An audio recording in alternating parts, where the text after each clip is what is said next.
Hi everyone, my name is Audrey and welcome to my channel. Today I'm giving you my December wrap up.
Knew it from the jump, you were bad news.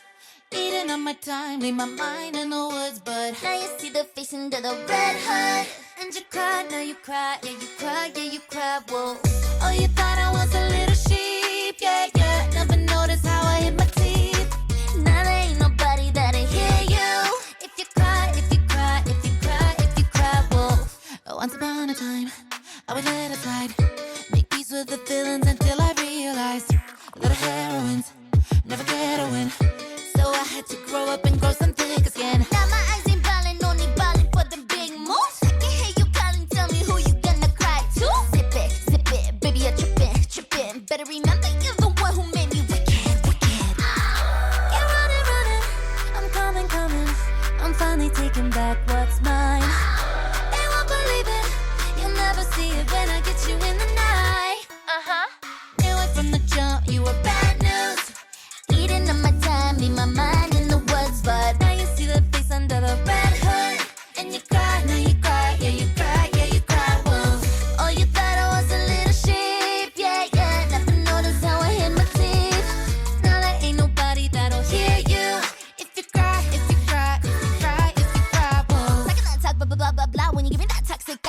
You can call me selfish, hella hellish, which really meant to say is I'm a bad bitch. She's gonna girl, whatever girl if you hate me, hate me, hate me. No, you didn't mean to make an enemy, but you did you dirty, underestimated me. Zip it, baby, you're tripping, tripping. Better remember you're the one who made me wicked, wicked.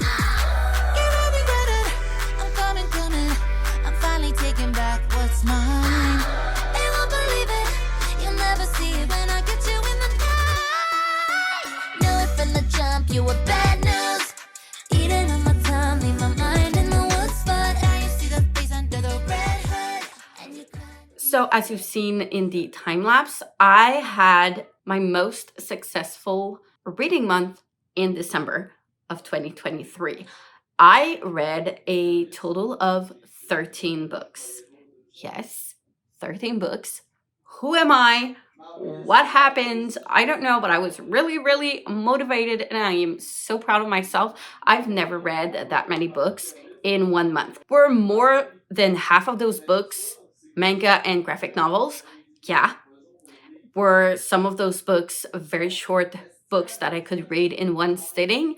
Yes. Do I care? Not at all. I'm all good with that.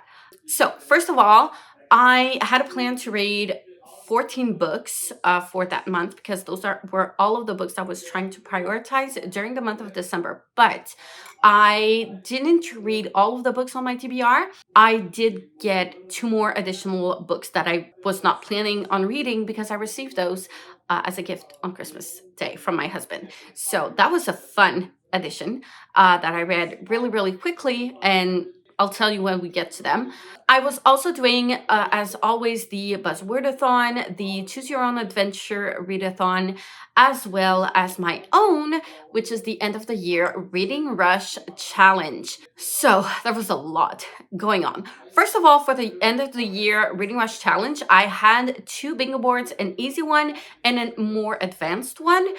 And I managed to get through all of my bingo board for the easy version, and I almost got to all of the boxes of the more advanced one. I only had like 1 box that I didn't get to check.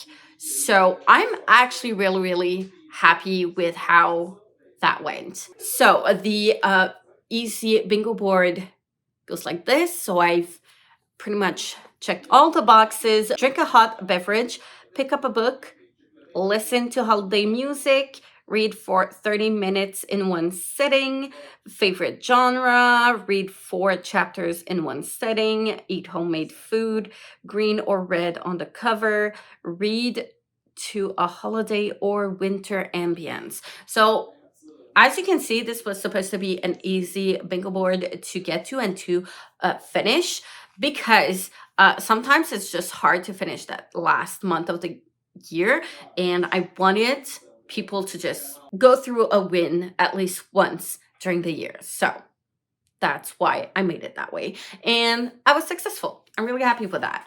So for the advanced board, we had drink a hot beverage, oldest on your TBR. That's the one I didn't manage to get to, unfortunately. Favorite genre, holiday book, finish a series, trilogy, or duology. Listen to holiday music, BIPOC author, read less than daily page goal, snow on the cover, read more than daily page goal, holiday or winter ambience, diverse rep, odd number of pages, book that was gifted, short book, less than 300 pages, and eat homemade food. So except for the oldest on your TBR, that's the only one I didn't get to, I managed to do all of the rest. So for the Buzzwordathon, the prompt was to read a book with a sound word in the title. So for that book, I picked The Ballad of Songbirds and Snakes. And if you've been following me, you know that I've been trying to read this book like forever, and I did manage to finish it. Also finishing like a series. I'm so happy I'm finally done with it. I have very mixed feelings about this. I knew that I wouldn't be reading a 5-star book getting into it first. So like I didn't have high expectations. I'm a little disappointed because I feel like we were trying to humanize a villain, and like sometimes it's done well, and like I don't mind. Other times like this, like I didn't enjoy that part. Like I didn't want him to be human. I didn't want him like, and if he was a little bit human and like trying to give him excuses on why he became a villain. And I feel like we didn't see that journey. So we've seen how the first Hunger Games were.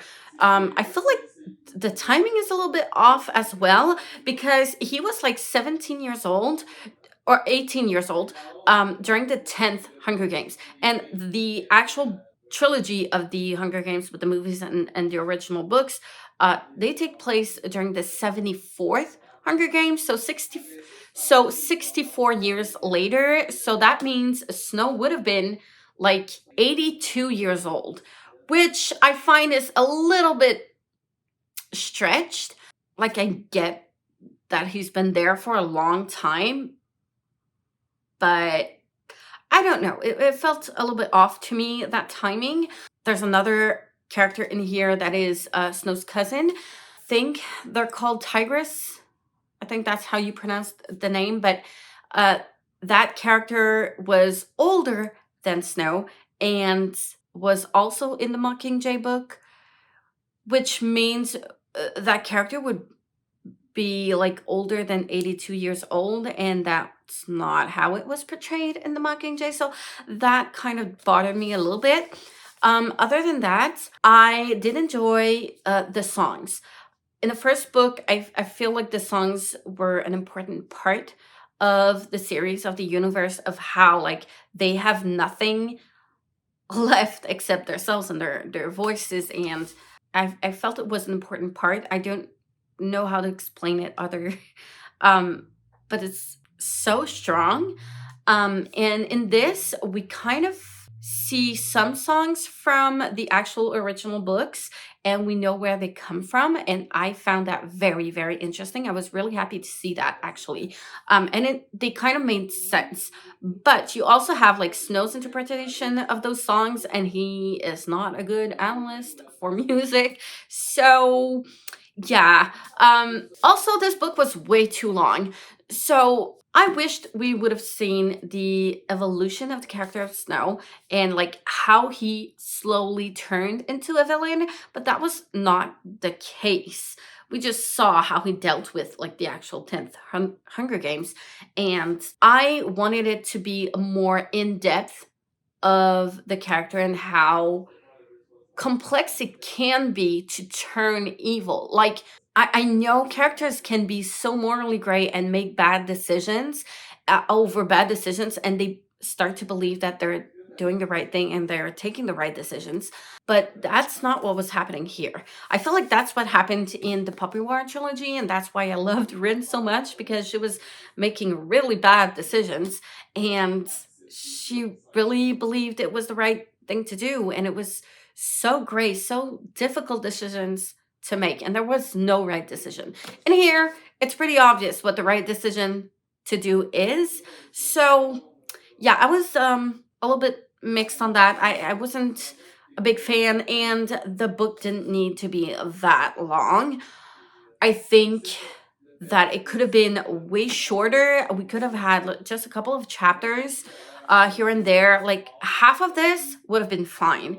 I would have preferred to have like a book with like short stories of different Hunger Games, of different victors. So like a short story about Haymitch, a short story about Joanna and Finnick and like other victors like that, where I would have loved to have their input and their insight, how they managed to deal with all of the Hunger Games, and how it was for them.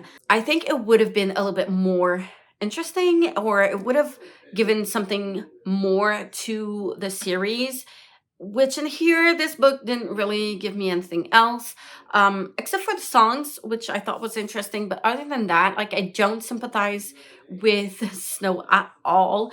Also, like Tigress, I don't know what happened with them and Snow, and it's not even explained in here. So I would have loved to go into that, like have a lot more a lot more questions to be answered, honestly, and it wasn't that much answered. So yeah, a bit disappointed in it, but I still enjoyed it. It was still pretty easy to get through. And in the end, I gave it a 2.5 stars out of 5. The book I was trying to read for the Choose Your Own Adventure readathon, the prompt was to read a book that had the fire in the title. And for that one, I was trying to read Little Fires Everywhere by Celeste Ng. And unfortunately, I didn't get to read it. Hopefully, I'll get it done in 2024. All right, so for the next book I read, Witches Steeped in Gold by Sienna Smart. So I've been trying to read this one for a very long time. This is my Fairloot edition, and I've been trying to read it for a good while. I've had this on my TBR for at least a year. This is a fantasy following two characters from two different clans of people, one that used to oppress the other, and now it turned around because they had a rebellion, and we're following both of them, and they're trying to make their world a little bit a better place in their own way, and it has a lot of political stuff in here, and it's fantasy, and I really enjoyed it, but I had a really hard time getting into it at first, mostly because nothing is explained, and I feel like I'm just supposed to understand how the magic works, and sometimes you just get into something and you get it through like the first 50 pages. I didn't get it at all, and it never came to me like, okay, now I think I understand how it works. I think that's how I felt with Raybearer, because I didn't understand at first, but then it kind of was explained in a way that I didn't felt it was explained to me, but I got it like pretty early on. In this, I don't think I still know what the system is and how it works. I'm still confused on the magic system, on also like the different creatures that exist in this world, because there are different creatures and there are still some things that I don't understand to this day. Some terms that are very specific to this world that I still don't understand exactly what they do and what they are. I also had a little bit of a hard time to understand like the politics, how that worked in this world. So yeah, I was struggling a bit. I decided to just like push through anyways because it was interesting. I think the concept was interesting, and the discussion around like revenge and like you as a people feeling oppressed, now you're the one in power. Like what, why do you have to do the same thing you did to the ones that oppressed you? Like we have to stop that, stop like the oppressing cycles and the revenge after the other because of their parents war between them. Like that makes no sense to me, and I'm glad that this book kind of brought that discussion. I like the character enough to be concerned for them with what was happening and all of that, but as I said, I feel like some things weren't explained enough. I feel like it would have been easier to me. Like, I don't think it needed that many more pages. I think like it lacked maybe a character list, or like a gloss or a lexical list of some sorts, so that like certain terms and lexical words could have been more explained in a separate section at the end or at the beginning of the book.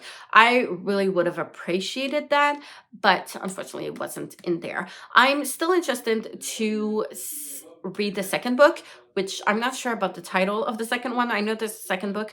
I'm probably going to pick it up and try to finish. I think it's a duology. So I'm interested to continue, but yeah, I did have a little bit of a hard time to get into it. And in the end, I gave it a 4 stars. Next book I read is False Assassin by Robin Hobb. So if you are not familiar with Robin Hobb's books, which I was not before picking that one up, I chose this one for a Choose Your Own Adventure readathon prompt.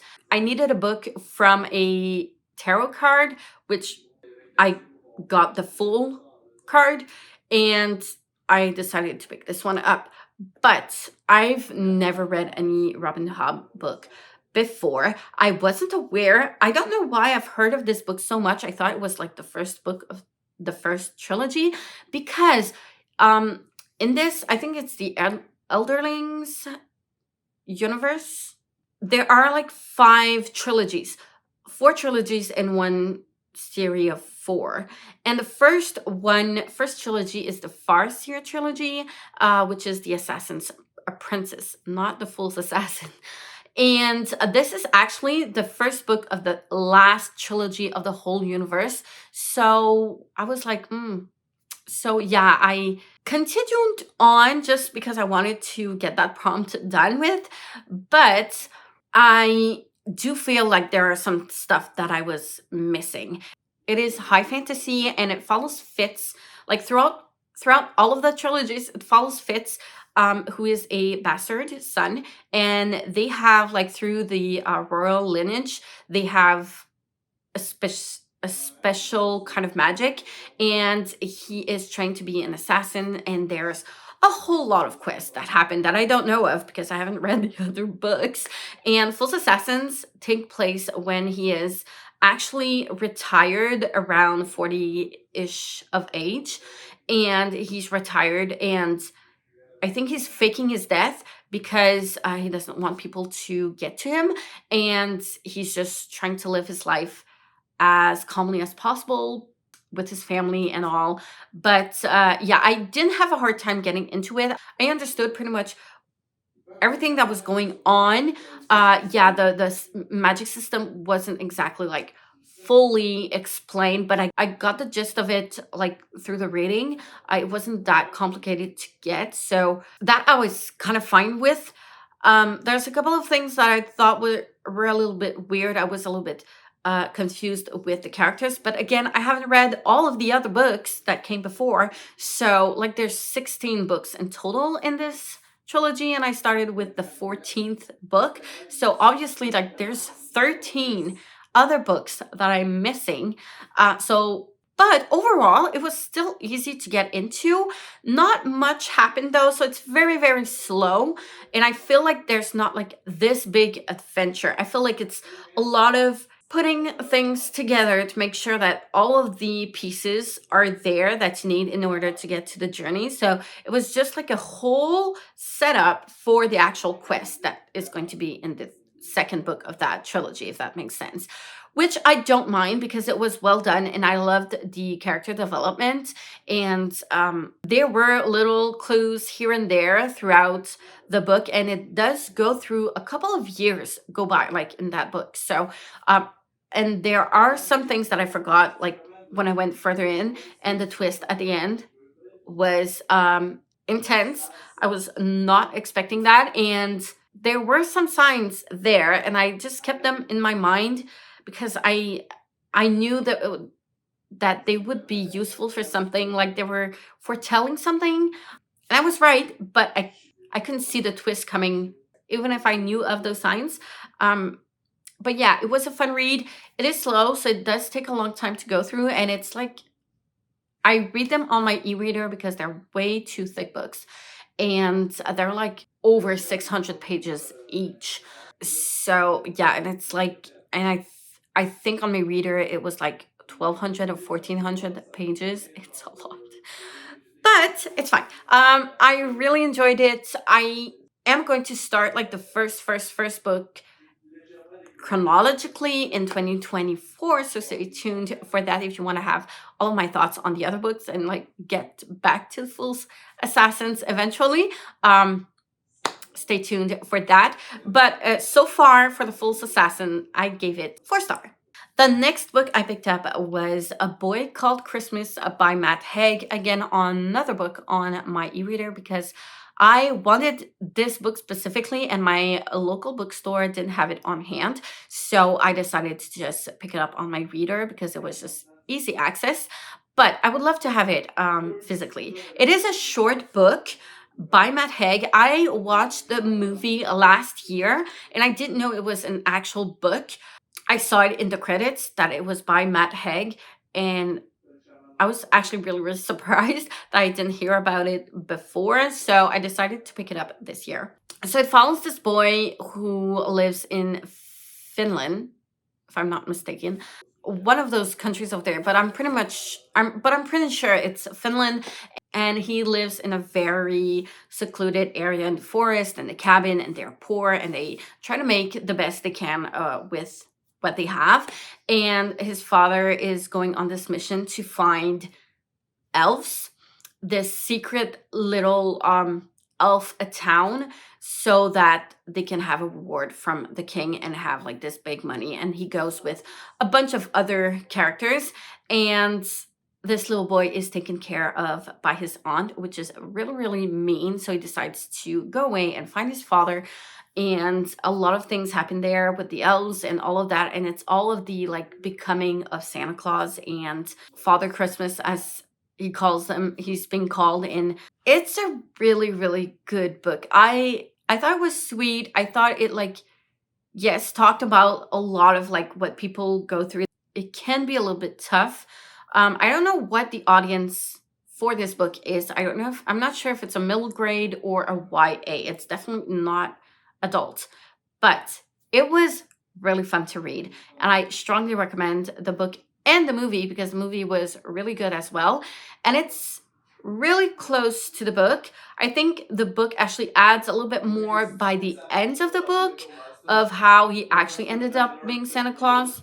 So the parts that are not added, but the parts you have like you don't really have in the movie, in the book, is the part where he actually becomes the Santa Claus, like the evolution of his thoughts and how he puts all of that together. But such a good movie, such a good book. I strongly recommend, and I gave that book a 5 stars. Next, I read Good Girl, Bad Blood by Holly Jackson. This is book number 2 of A Good Girl's Guide to Murder. I actually enjoyed this one way better than the first one. So in the first one, we were investigating a murder that happened years ago, like 5, 6, 7 years ago. And we have this teenage girl that is trying to interview people. It's for a school project, and she's trying to find out what happened to these people and what happened to this girl that was murdered. It's small town vibes, and she's trying to interview people that were involved. And a lot of things happen. Actually, she gets mixed up in not so great stuff.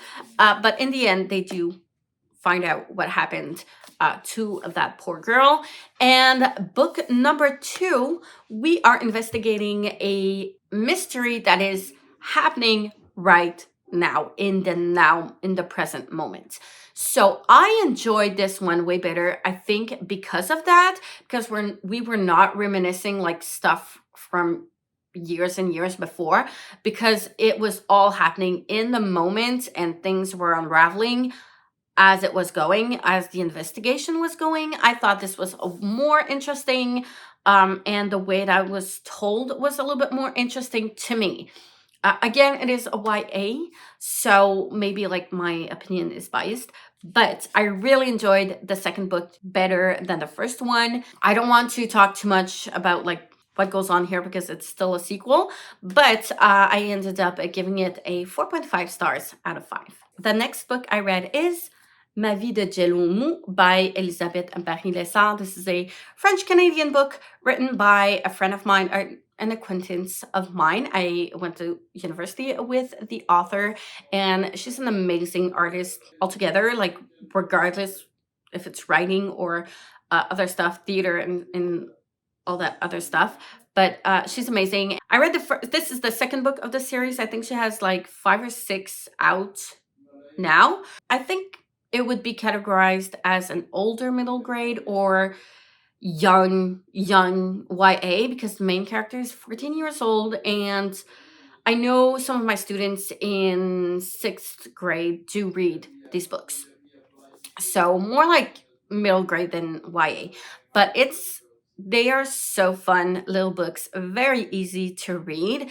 And it follows this young girl, teenager, that gets diagnosed with anxiety because of her dance classes. So she was doing competitions in dancing, and it was just too much for her. And she has anxiety, and she's trying to cope with all of that, on top of everything else a teenager normally needs to deal with. And we are still following her in this second book.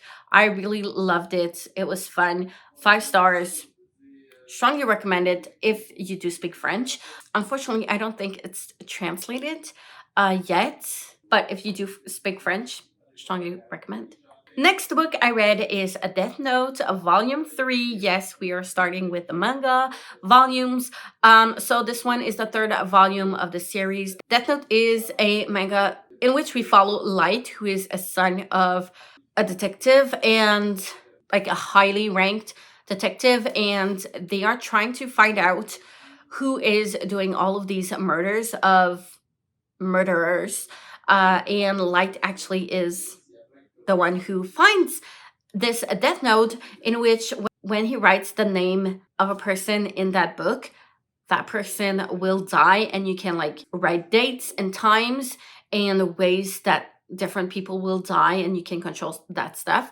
And he is followed with the Shinigami, the death god that to whom the death note actually belongs to, and his father is trying to find who's the murderer. And Light is on this journey to try to eliminate all evil from the city and the country, and he thinks he's this big heroic person by murdering all of those felons and convicted people. And his father is working on the team to find out who that is, and one person of the team is called L, and he's like a super genius person, and they are trying to like see who's the best of both sides and try to see who's gonna win at the end. I've already seen the anime and I know how it ends. I loved it until like a certain point. There's like a shift in the series sometimes, and like those additional episodes, in my opinion, are not worth it. It should have ended at that shift-ish. It over-explains a lot.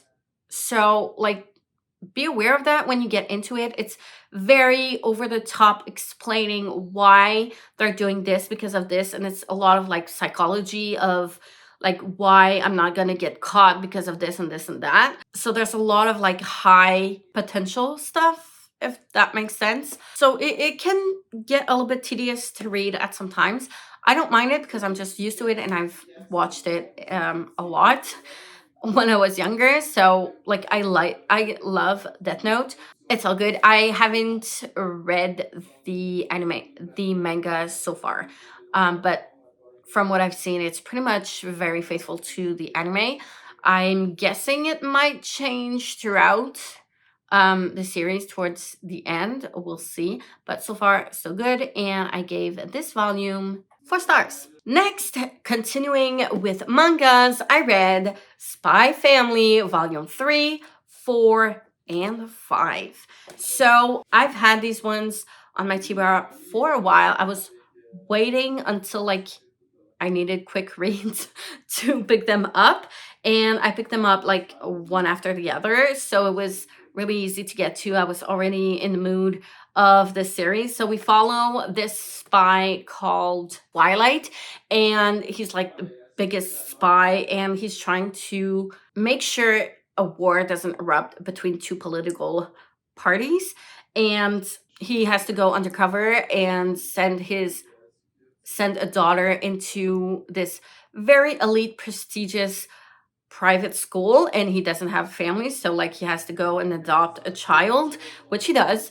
And he makes her enter the academy, and then he has to find a wife, a fake wife, but a wife nonetheless.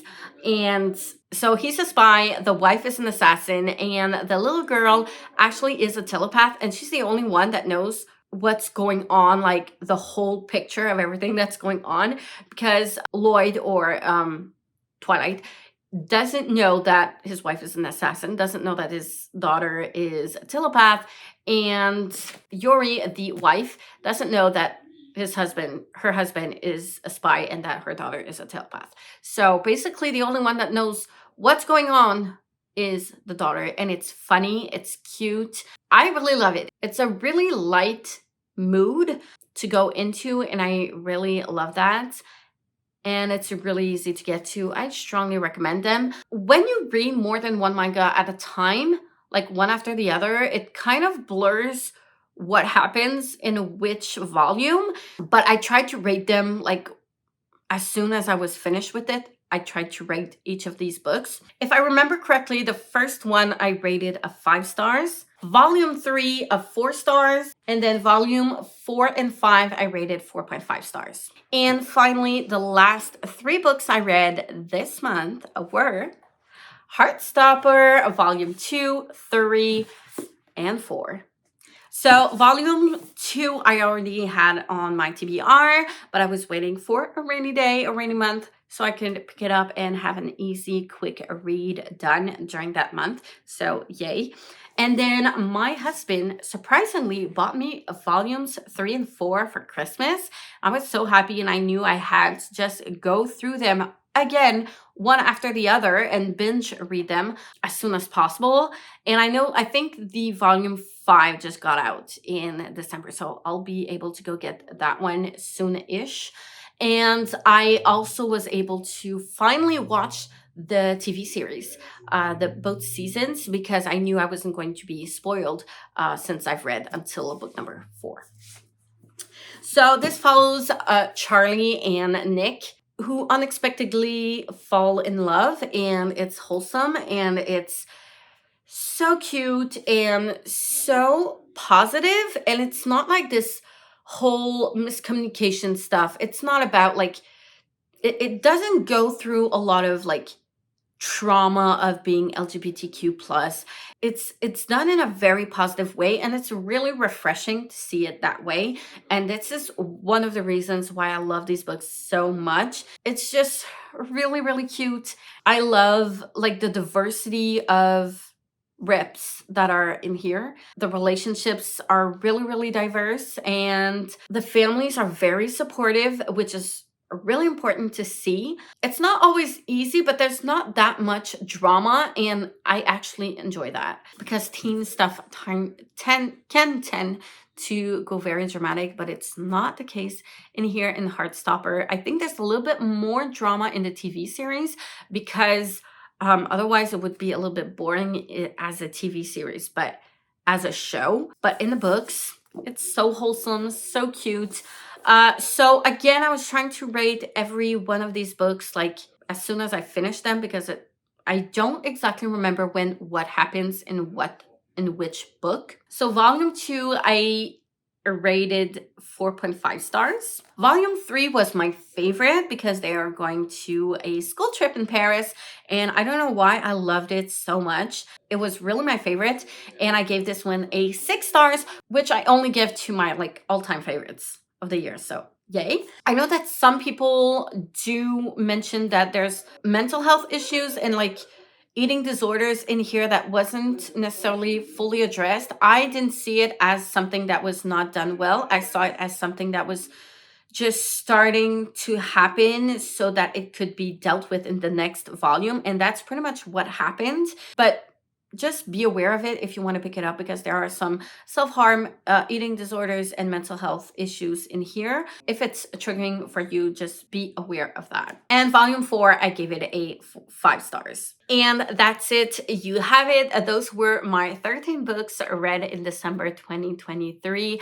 That ended the year so well. I'm so happy, so glad I got to all of those books. Let me know if you've read any of these. Do you agree with me? Do you not? I would love to know. How was your last reading month of 2023? Like, comment, subscribe if you wish. Hit the notification bell if you want to be notified every time I upload a new video. And I will see you soon in the next one. Bye.